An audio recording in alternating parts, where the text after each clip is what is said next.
Ideas നമ്മളൊരു കല്ലുമ്മക്ക മസാല ആണ് ഉണ്ടാക്കുന്നത്. അടിപൊളി ടേസ്റ്റി മസാല കേട്ടോ. എല്ലാവരും ഒന്ന് ട്രൈ ചെയ്യണേ.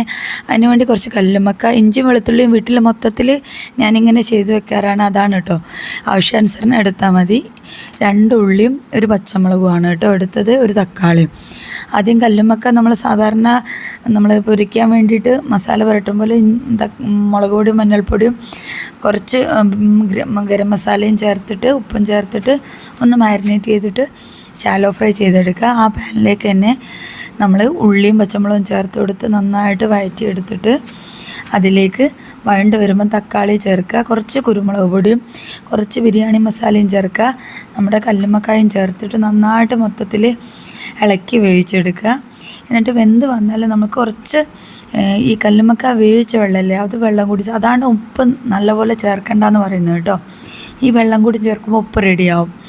എന്നിട്ട് നന്നായിട്ട് നമ്മളൊരു മസാല കണക്ക് ഇങ്ങനെ വേവിച്ച് ഇളക്കിയെടുക്കാം. അടിപൊളി ടേസ്റ്റാണ് കേട്ടോ. ഇത് ചെമ്മീനും ഇതുപോലെ തന്നെ ചെയ്യാം കേട്ടോ. നമ്മുടെ കൊഞ്ചില്ലേ, ഇതേ റെസിപ്പി മതി, അങ്ങനെ ചെയ്യാം. എല്ലാവരും ഒന്ന് ട്രൈ ചെയ്ത് നോക്കാം. അപ്പോൾ പുതിയൊരു വീഡിയോ ആയിട്ട് വീണ്ടും വരാം. ഓക്കേ.